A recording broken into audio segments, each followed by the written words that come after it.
Growing up, I thought to his core, my dad was a good man. I thought ultimately there was a good man in there that had done bad things. I realized I'm not dealing with a bad man. I'm dealing with an evil man. This man is truly to his core evil, and I don't want him in my life anymore. I don't want him in my children's lives. Well, then he gets called to be the prophet of the AUB. So now he's the big man in charge of 10,000 people. You can get married at 16 and at 17 here with your parents' permission. And my dad was so like, I married Aunt so-and-so, his first wife, when she was 17. He didn't see anything wrong with it. He was happy to perform the ceremony. And this was one less mouth to feed. Yeah. He was passing that on to another man. A lot of us, when we leave the AUB, we don't acknowledge that there was so much abuse growing up in a cult like the AUB, that your brain is essentially that of one who has been a prisoner of war. I wanted the world to know the name Apostolic United Brethren. For 17 years, people across the world have watched the show Sister Wives, and it's this glorified lifestyle. They're not showing what's happening in the background. Nobody knows what's really going on, the fear and the manipulation that each one of these wives have dealt with and are currently dealing with. Mine is the only voice. Wow. What have I been doing? Lay down my autonomy. After that, it got very dark very quickly.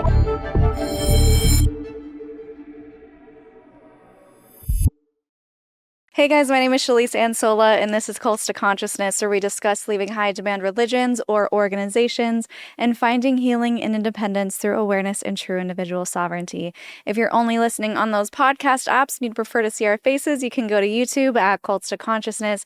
We love it so much when you guys join in on the conversation. Liking, subscribing, hitting the bell, leaving those comments for our guests is the best way to support the podcast. It boosts the algorithm. It helps our guests feel seen, validated, and heard. So we really appreciate you guys doing that. Today's guest, we have recorded with her for about 2 hours. I decided to split up her interview. This is part 2.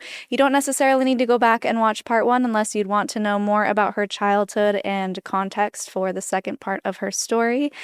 We are talking about the AUB, the Apostolic United Brethren, which is the same polygamous Mormon sect that you may have seen on Sister Wives, the TV show with Cody Brown. So this is the same group. In the first episode, we talk about her childhood and the ways in which her father, who was the current prophet of the AUB, was extremely abusive, neglectful, and the ways in which she had to essentially raise her siblings because her mother, as a second wife, was working 3+ jobs.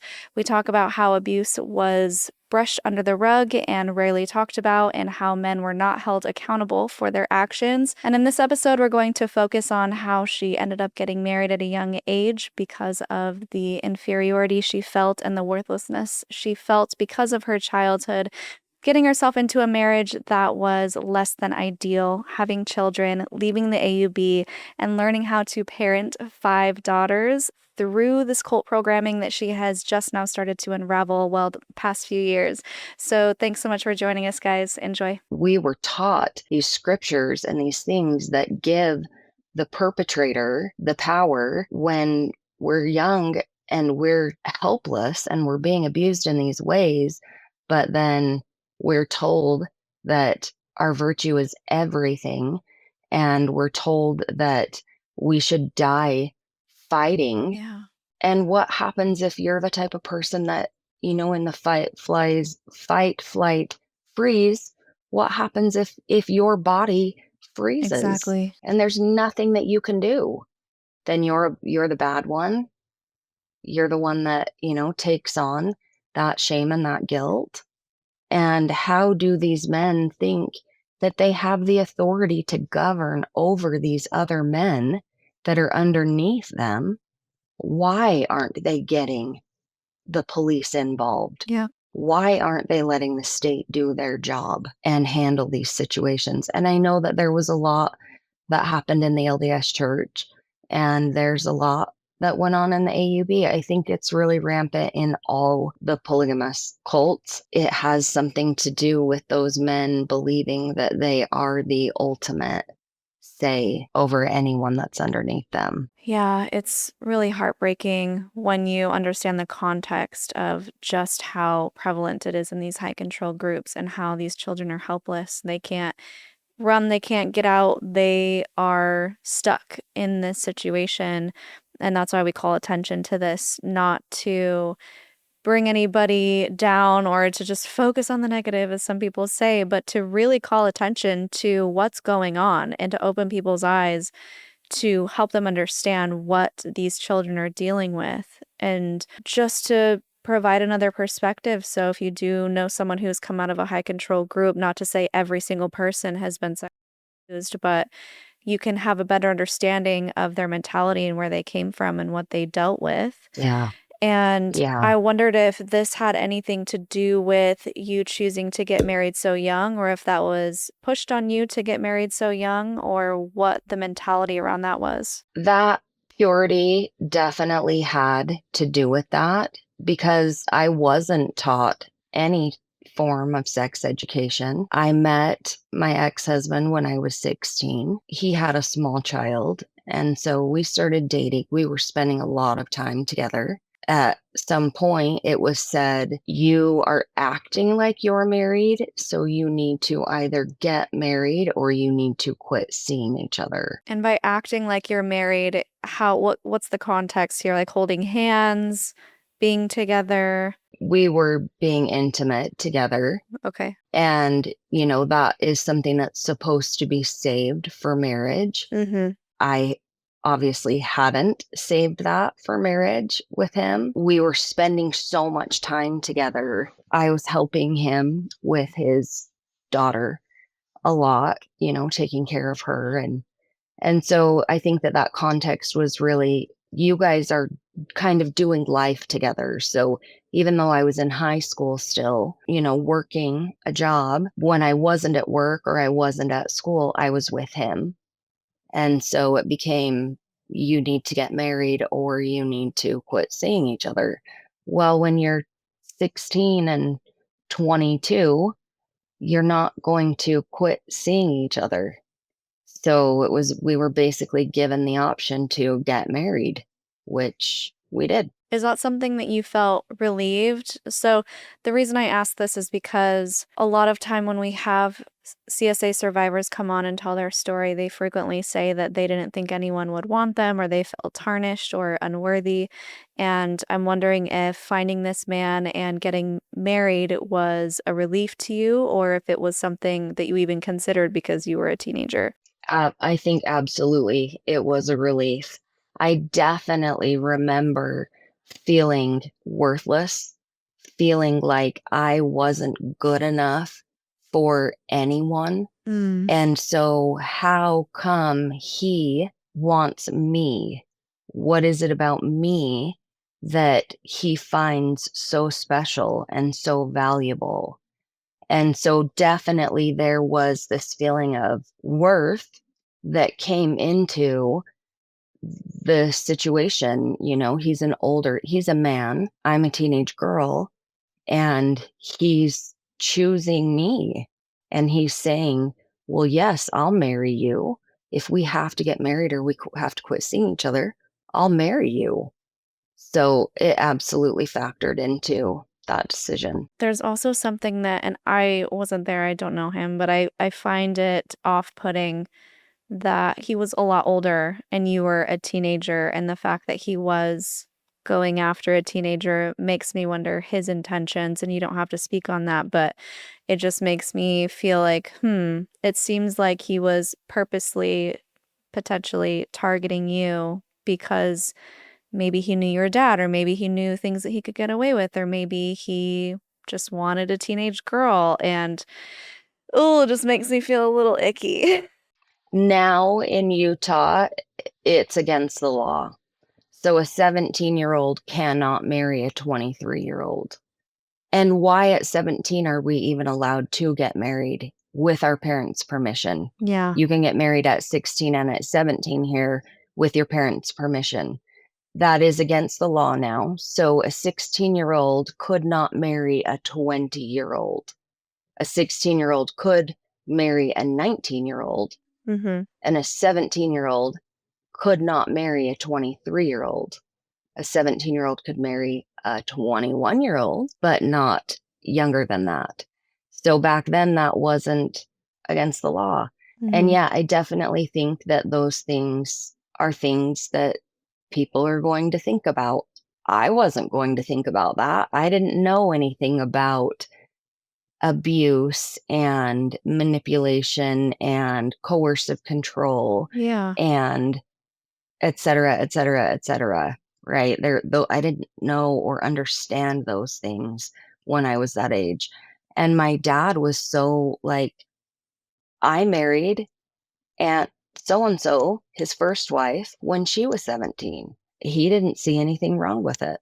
He was happy to perform the ceremony. And this was one less mouth to feed for him. This was taking his liability and his responsibility off of his plate. Yeah. He was passing that on to another man. And my ex-husband was not from the AUB. I did not meet him there. And it's kind of funny because at the time I thought, I'm deciding this. This is my decision. And I'm not doing what I was raised to do. I'm essentially getting away from the AUB and the abuses in the AUB. And I wouldn't say that that's how things ultimately worked out for me. Did he end up joining officially? No, no, he didn't. It was something that we joked about. Maybe it would have been better if he had joined. He didn't, though, and it wasn't anything that I was interested in doing. So we just didn't go there. So at least, well, at the very least, you didn't have this looming idea of polygamy in your future. Yeah, there definitely wasn't that looming idea because I think that's a really scary idea. At least it was for me. That was a really scary thought for me. Mm-hmm. It wasn't something that I ever thought that I could do. And then there were times where I heard my parents say, well, you all lived polygamy in your own ways, even though you didn't live it in the AUB. To me, that sounds a lot like victim blaming. What do you think she meant by that? Living it in your own ways? I think that she meant that there were things happening that shouldn't have been happening. Oh, you mean abuse? To an extent, yeah. Oh, yeah, that's wow. There was a lot of infidelity and there was a lot of forgiveness on my part. And so, because of the multiple numbers of infidelity from the very beginning to the very end of the relationship, I essentially lived my own version of polygamy. Non-consensual. At least your mother knew Exactly. what she was getting herself into. Exactly. Exactly.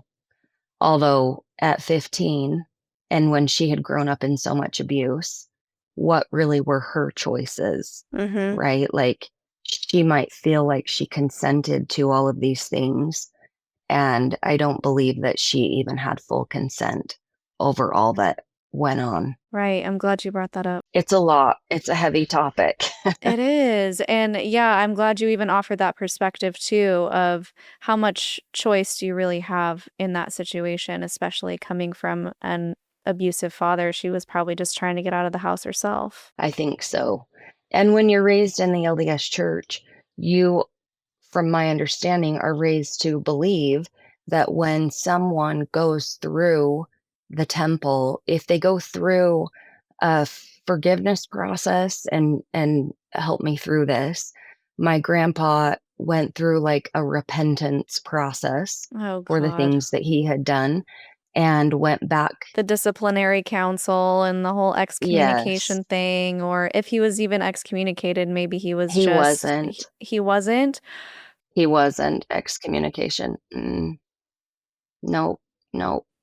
So he died a member of the LDS church. And so did my grandma. Probably buried in temple clothes. Probably. Absolutely, probably. But when you're raised from birth to believe all of these different teachings, you don't know any different.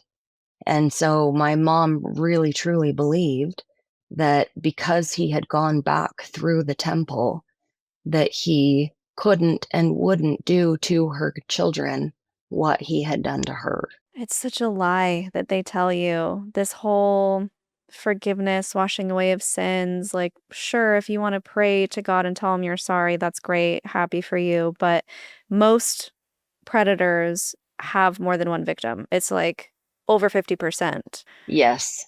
I think Yeah. it's like And reoffend. in the 70 percentile. That seems right. I want to say 76%, but that could be a wrong number, but I definitely think that it's higher than 50%. So now you are living in your own, I don't know if putting words in your mouth, but your own nightmare of a marriage, and you have children very young. And I'm assuming you didn't know at that point, unless your ex-husband had told you about this is how procreation works, this is birth control, these are your options, or if you just got pregnant. So I did know at a younger age. I went to public school and my friends were very kind in the ways that they, and I say that very facetiously, I'm joking. But I did learn a lot about sex before I got married, before I met my ex-husband. And so I did ultimately, within probably a week or two, go to Planned Parenthood and get on birth control. Great. So I didn't end up, with an unmarried teen pregnancy. And then I got pregnant about 15 months after we got married. So I got pregnant when I was 18 with our first biological child, right? Like I still had my daughter, who is technically my husband's. So she moved in with us the day that we got married. And then I got pregnant when I was 18 and gave birth to her when I was 19. And shortly after I gave birth to her, we ended up getting divorced. I ended up leaving him and we got divorced. And then we ended up back together within about 6 months. And we didn't get remarried right away, but we moved back in together and built a house together and ended up having our second biological child together. So now I had 3 daughters, and I also have a stepson. And things were really rocky. It was, we both had grown up in a lot of abuse, and we didn't have any examples of how to be married or how to even heal from any of our childhood traumas. And so things just didn't ultimately end up the way that I had thought or planned that they would end up. We we did get remarried, so we got married a second time and stayed together for another 18 years. And then we Whoa, just got divorced 2 years ago. 18 years. Yeah, so we had 2 more little ones together, and then, so we have 5 daughters, and our youngest will be 10 next month. And then, yeah, we ended up getting divorced in 2023. So now I'm navigating single mom life while also still healing and kind of trying to find my way and find my footing and Yeah. figure out how to be a better example to my 5 daughters than I feel and believe I have been for the 25 years prior. Well, had you even had the mental, physical, emotional safety to start to deconstruct your past while you were married? I would say no to that. I started on that journey in about 2020. I started doing weekly therapy in about 2020. And I've been really consistent in that for the last 5 years. I didn't fully understand what ways I had been abused as a child. And so I really started to work on that abuse. That's kind of what I was really focusing on Yeah. in therapy. And I think that as I processed through that childhood abuse, I realized that I wanted things to be different. I wanted to have the ability to set boundaries. I wanted to have the ability to say no. I wanted to have the ability to be me. I didn't want to have to be someone's version of a wife and a mother. There wasn't the ability for that at that time. Yeah. And so I had ultimately to make the choice that my mental health, my physical health, my overall health had to take a priority. I had to be able to take care of myself in order to take care of my girls. Yeah. And ultimately, that was the only choice that I could see myself making. Did you end up separating yourself from the AUB around the time that you married him? Yes, for the most part, I did. I knew probably by the time I was 12, I knew I didn't want to be in polygamy. I still went to youth events. There were times where I would still go to church. I didn't call myself a member of the AUB. And ultimately, probably by the time I was in my 20s, then I just kind of completely disassociated myself from them. A lot of us, when we leave the AUB, we leave it and we make a different choice. We don't acknowledge that there was so much abuse happening or acknowledge that the AUB is a cult. We don't acknowledge that we have been through tremendous amounts of manipulation, and I've heard from multiple different sources that growing up in a cult like the AUB, that your brain is essentially that of one who has been a prisoner of war. And there's so much deconstruction that needs to happen and healing that needs to Mhm. happen. And it can be really hard to do those things. It's incredibly rewarding. And the freedom that you get when you're on the other side of that. And I'm still working my way to the other side of that. But just the freedom that I have now and the joy that I'm able to feel in my life now is something that I've never experienced before. And I'm so incredibly grateful for the hard work that I've had to put in to get to this place because I know that the rest of my life will be worth it. And I know that my girls were all worth it. And I know that even my stepson, it was worth it for me, for him. He will Yeah. get benefits from that, right? So I know at 43, I still have a whole life ahead of me. And I don't need to do that being controlled and governed by someone else. I don't need to do that with manipulation and fear and abuse. I can do that abuse free and I can figure out all of the things that I want, that I like, that I love, who I am, and I can be happy with who I am Yeah. because I don't have anyone telling me that I'm a bad person or I'm whatever they dislike about me. I don't have to deal with that anymore. So there's a lot of freedom in that. And I want to be a good example to my girls, right? I want my girls to have freedom in a way that I never did.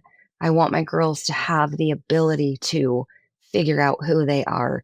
I want them to have the ability to have their own autonomy and make their own decisions and figure out what they're comfortable with and what they're not comfortable with and decide what they value and what they don't value.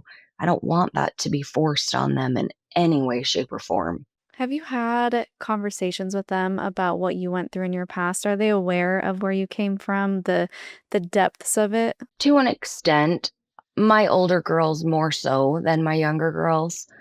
They have watched several of the interviews that I have done, and I have, talked with them more. Sometimes when we listen to other people's stories, it can be triggering for us. So my girls have had a lot that they have had to work through in therapy, and there are times where we have conversations and they have had to tell me, "Mom, I can't hear any more about your childhood. That's enough. I need to clear my head," and I don't think that I've ever really gone into great detail with them. I will sometimes remind them if they get frustrated or upset at me. Girls, I grew up in a cult. I don't have all of the same tools in my toolbox. And I would appreciate if you can tell me if this is something that bothers you, or, if there are things that you need, I'm happy to follow and listen to the boundaries that you set. And if there are things that you think are cult speak coming out of my mouth, please have that conversation with me, because I'm open to that. And I don't want to think because I'm the adult that I know it all. So Mhm. my adult girls have taught me a lot, and there has been an extent of, conversation about where I came from and kind of what we went through, what I went through specifically, but I haven't necessarily gone really in depth with them. I think they've had a lot on their own plates, and I think that those conversations will probably happen slowly and, maybe when they get to more solid ground in their own lives, if that makes Yeah. sense. I love that you've created an environment and an atmosphere that is safe enough for them to have these conversations with you and for you to be open and willing to hear them out and to learn and to grow. I think it's so important for parents to be flexible in that way and really hear their children, Yeah, not to say let them run wild and do whatever and not have boundaries of your exactly. own, but of Exactly. course keeping them safe, but also a safe space emotionally for them to come and talk to you, and I also love the emotional maturity of your kids to say, "I think I'm done with this," and set their own emotional boundaries. Mhm. It just Yeah, shows that you've raised children who feel safe enough and to have that emotional maturity to create those boundaries, and that's great. yeah, yeah.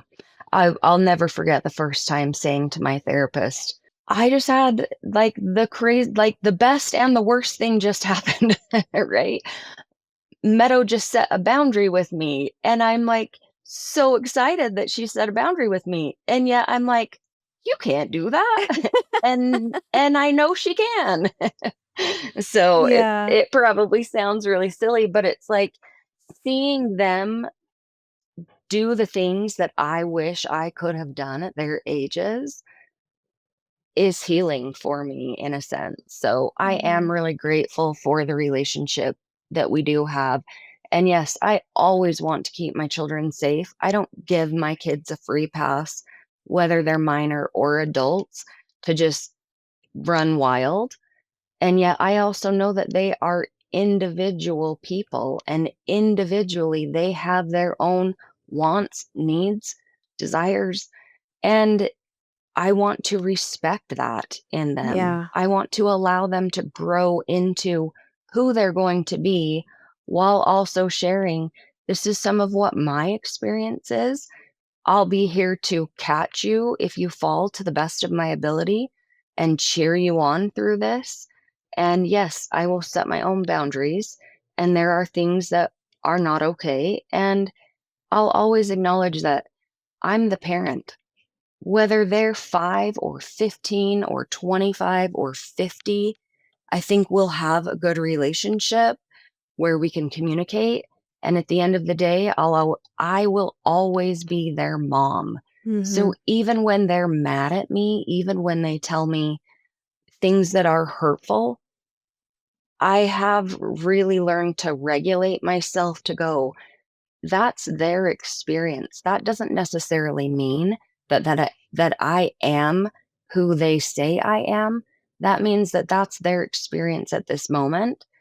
And they're kids, they're learning, they're growing, and I want them to be comfortable in who they are. And I want them, ultimately, Shalise, I want them to have a voice above, I think, everything else. I want them to have a voice and I want them to be safe. And how do I parent them in the ways that allow that?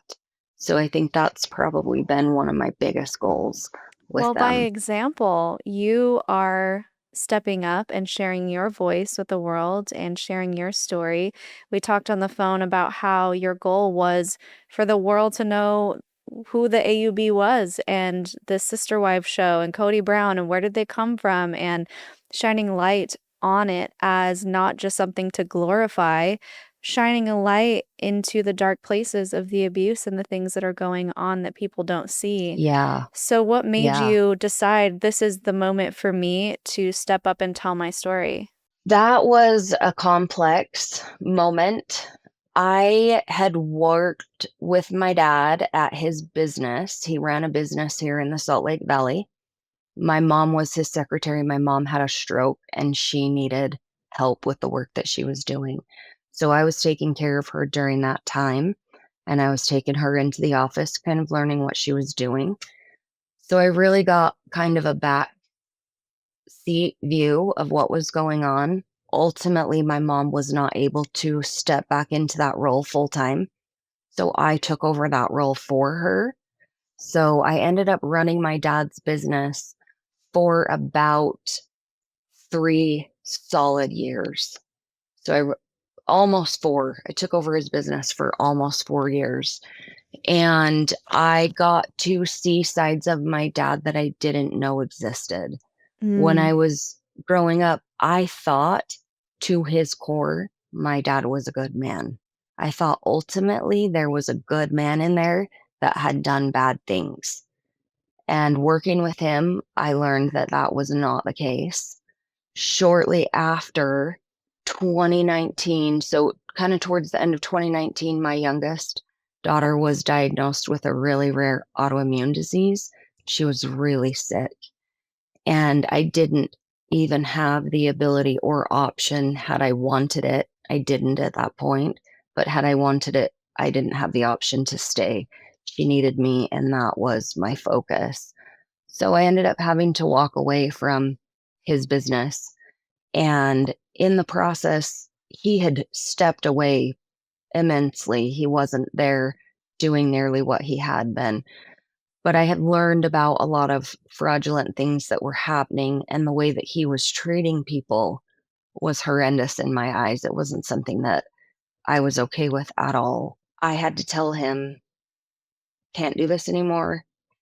And I did help him finish up his books and things to kind of close down his business. He ended up shutting down his business and filing a bankruptcy on that business debt and, obviously on his personal debt too. So that happened at the end of 2019, went into 2020. And I went through all of 2020 kind of like on the fence about how I felt about him and this situation. I was dealing with a lot in my own home. Like I said, my little girl was diagnosed with this autoimmune disease. I had an older daughter that got really sick with an autonomic disorder called POTS, postural orthostatic tachycardia syndrome. So Hope has juvenile dermatomyositis. My teenage daughter gets sick with POTS. My ex-husband gets diagnosed with kidney cancer. Right after his diagnosis, my other teenage daughter starts coming down with symptoms of something we can't figure out what it is. Ultimately, we find out she also has POTS. Again, postural orthostatic tachycardia syndrome, but she's presenting in a different way than her older sister is. And then 2019 comes and we have a world pandemic. So I've got 3 sick kids, a husband with kidney cancer, and a pandemic happening. Things really had to start to unravel. It was a lot. In 2021, one of my dad's wives got really sick, and I watched the way that he handled that. I was devastated. Out of his 4 wives, she was the only other wife that brought any comfort to me. She was a safe space for me when I was a kid. She was the other mother in the family that loved us kids. She just loved us. She took care of us. Mhm. And he was horrible to her. It was awful the way that he treated her. And it was awful the way that he allowed the other wives to treat her. As that unplayed, I realized I'm not dealing with a bad man. I'm dealing with an evil man. This man is truly, to his core, evil, and I don't want him in my life anymore. I don't want him in my children's lives. Well, then he gets called to be the prophet of the AUB. So now he's the big man in charge of 10,000 people, and I know so many terrible things that he has done, and I don't understand why, when you become the prophet, no one is allowed to speak ill of you. No one is allowed to say, you have abused me in these ways. You have done these things that are not okay. Yeah. So that was my best option, was to go public and to tell my story about my life and the things that I had dealt with this man. And I wanted the world to know AUB. I wanted the world to know the name Apostolic United Brethren. For 17 years, people across the world have watched the show Sister Wives, and it's this glorified lifestyle. They're not showing what's happening in the background. Nobody knows what's really going on. Nobody knows the fear and the manipulation that each one of these wives have dealt with and are currently dealing with. So I decided that I was going to talk about the AUB and I was going to talk about my dad. And I went to Without a Crystal Ball and did an interview. And now, 2 years later, people know who the AUB is. People know the name Apostolic United Brethren. People know that there is this cult in Salt Lake City, Utah, that is damaging and abusing and hurting people all over the United States and even into Mexico. And whether that is something I should have done or not, in other people's opinions, I don't worry about what other people think. I'm worried about what I know is right and what I believe I need to do, not only to heal from the abuse that I've been through, but to also maybe to lend my voice to someone who doesn't have a voice right now. And hopefully they can find their own footing and they can walk out of that suppression and manipulation and have the ability to be free someday.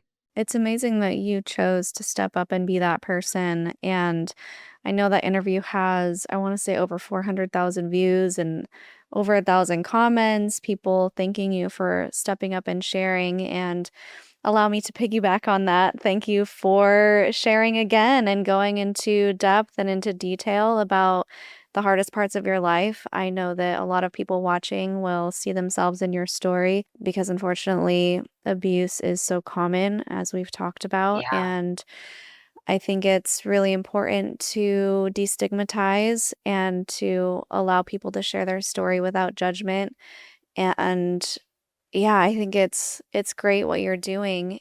I wanna know how you're doing now after all of it, how you have found your peace and happiness and joy. I know your kids bring you joy. Is there anything else that you love and that helps you stay sane throughout the day? Yeah, they definitely do bring me a lot of joy.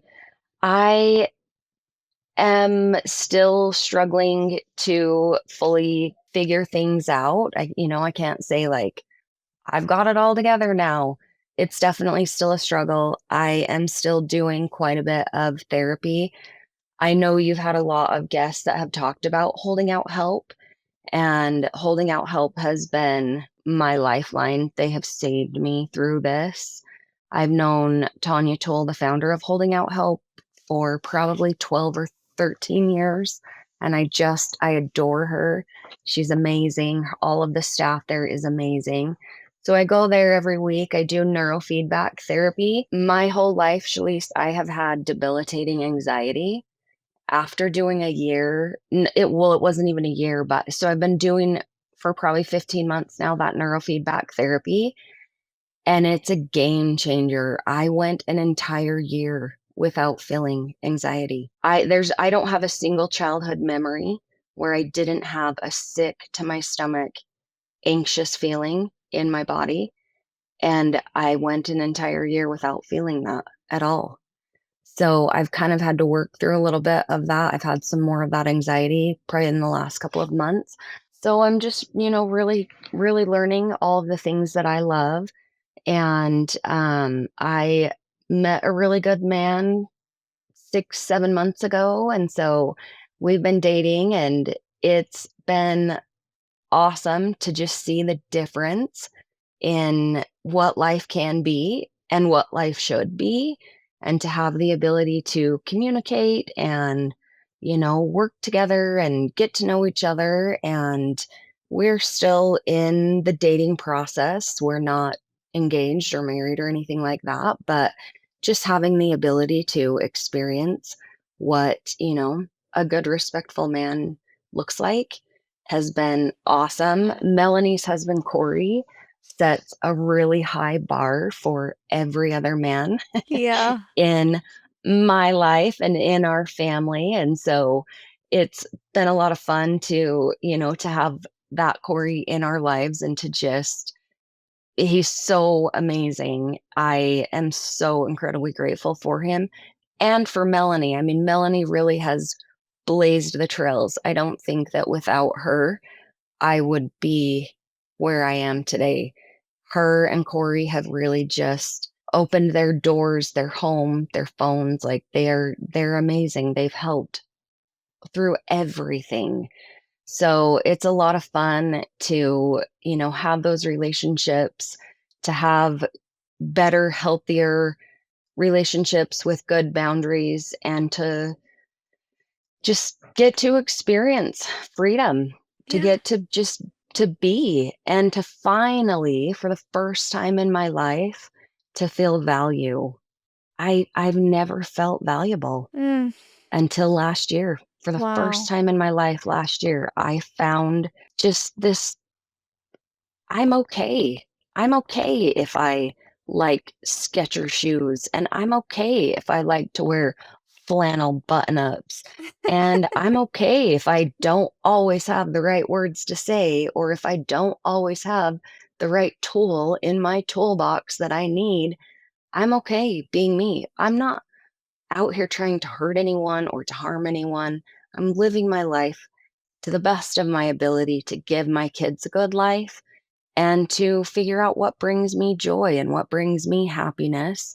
And if the things that bring me joy and happiness don't hurt other people, and I can be an example to those around me, that's, at the end of the day, that's what brings me happiness. That's what I want to do. So, Yes. I love that.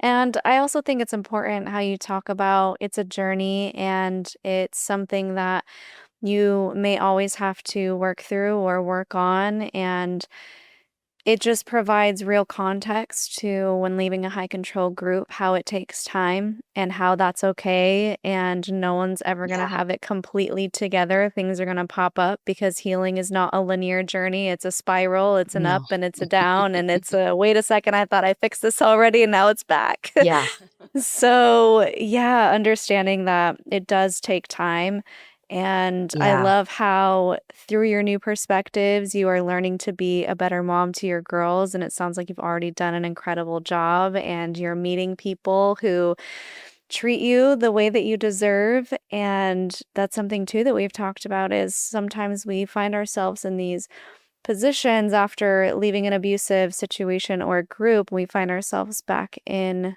those types of relationships because we accept the love we think we deserve. And Yeah. you're saying you only found your value not that long ago, and it hurts my heart to hear that it took so long for that to happen, but I'm also elated for you that you have found that within yourself, that self-love, that acceptance and worthiness that has been there all along, and Yeah. now you're able to lean into it and accept it and live a life from that place, which I'm sure is a much happier place. Much, much happier. Yeah. It's definitely in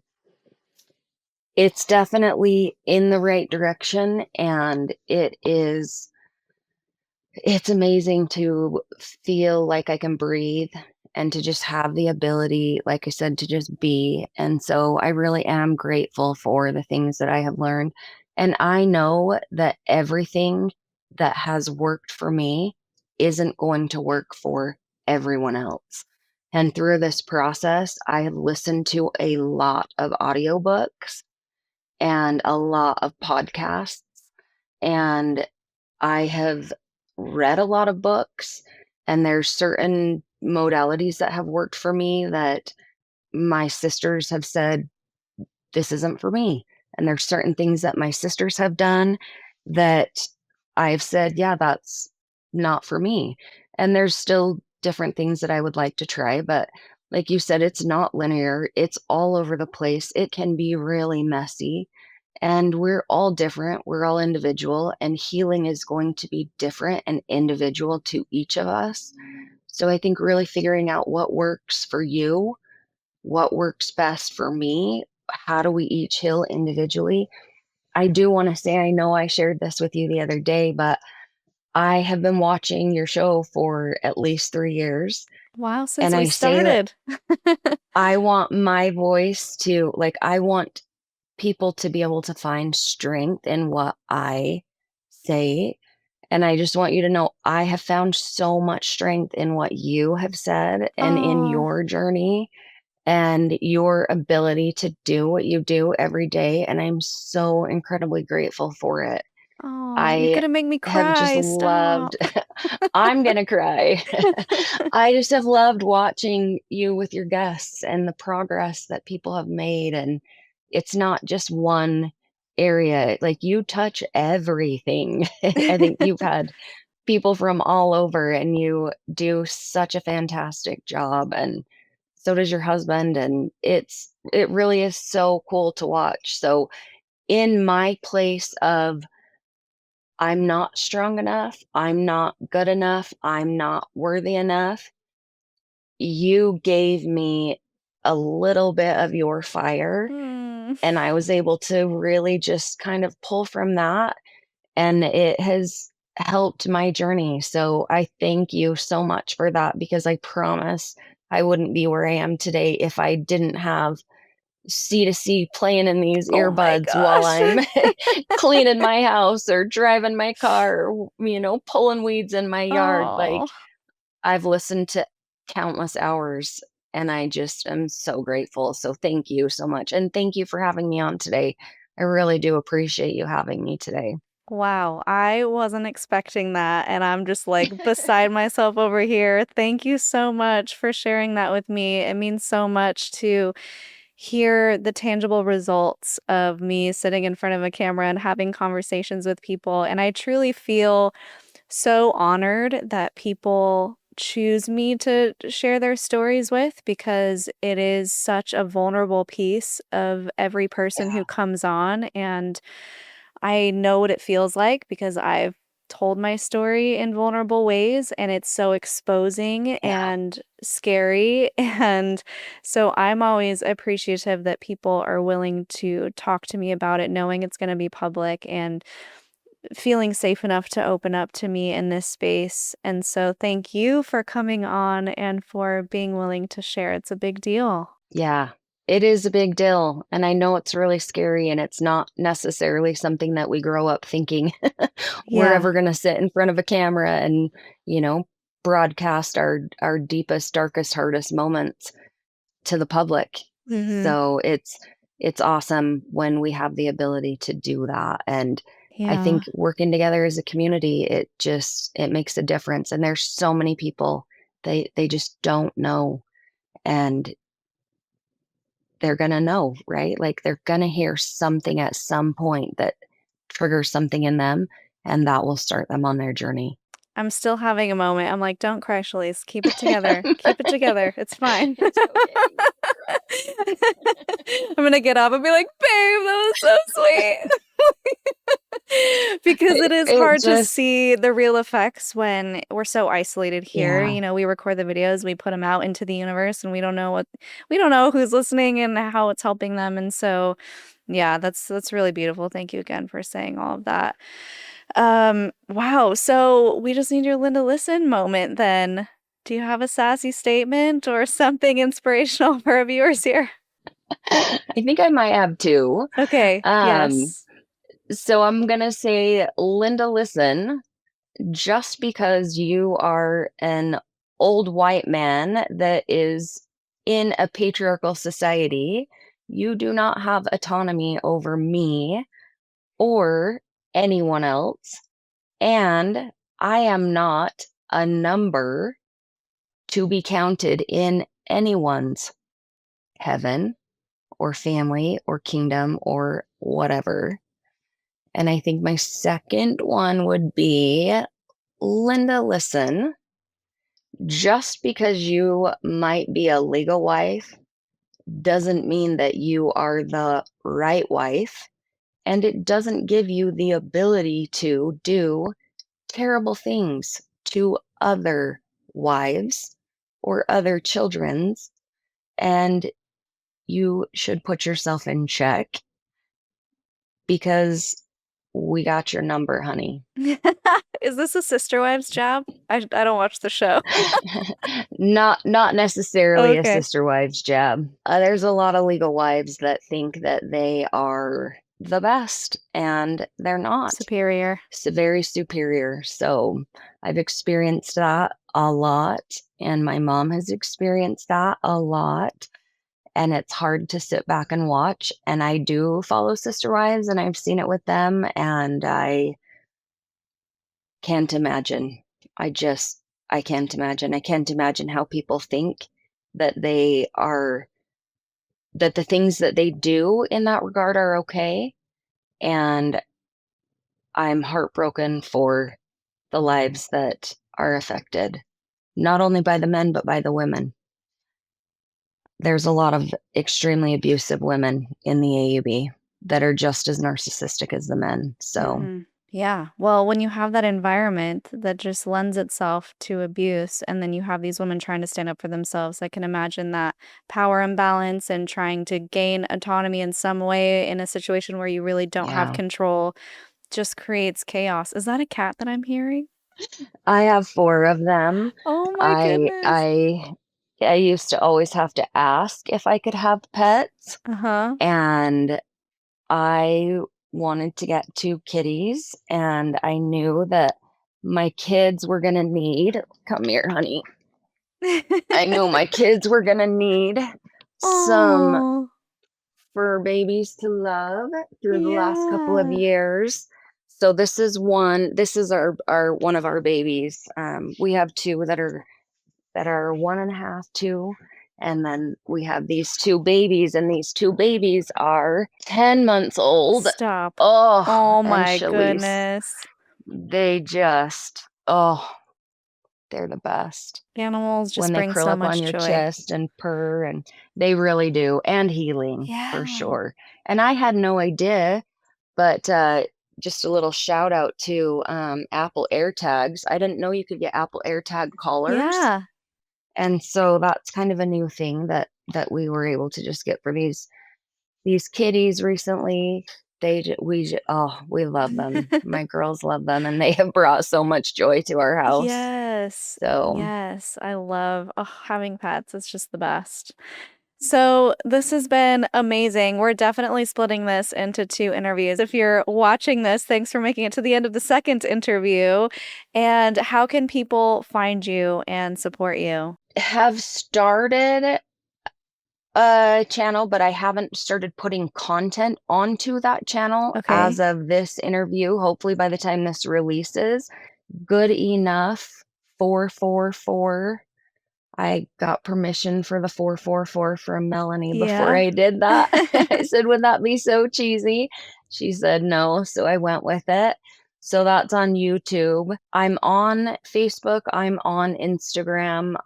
I need to officially decide if I use my current stuff or if I start A new one. different pages because yeah, a new one. I know that I need to just kind of start putting out some videos and talking about things and just kind of sharing more than I have been. Okay. Do you have any other final thoughts before we go? I don't think so. No? Okay. Thanks I again for think I coming picked. on. Yeah, thank you so much for having me. I really do appreciate it, and maybe we'll do another one again in the future, but I'll definitely keep watching, and thank you again for having me. I'm really Yes. grateful for the opportunity. Yes, of course. So, guys, if you are watching, thank you so much for being here. Make sure to leave those words of encouragement down below for Emily. It means so much to us and our guests and helps boost the algorithm. That's the best way to support the podcast, interacting with the post anyway, liking, sharing, subscribing, hitting the bell so you don't miss the episodes that come out. We've been trying to up our frequency. Now that we've moved and settled in, we're trying to get back on track of our original posting schedule. And you've probably seen, if you're on the audio platforms, that we have been posting like 5 a day because we had a backlog of like 170 episodes. So in a few months, those will eventually be caught up in real time. And what else? If you want to support the channel further, we have a Patreon, patreon.com/cults to consciousness. We have a merch at cultstoconsciousness.com. We are going to Mexico. If you would like to join us at the end of October, it's going to be so much fun. And if you like this video, you're definitely going to want to check out the other AUB videos we have done recently. There should be about 3 by the time this comes out, or maybe one coming out after this. So many great interviews and perspectives. So we will link to down here below for you to easily click on. And until next time, follow your highest excitement, be conscious, and be well.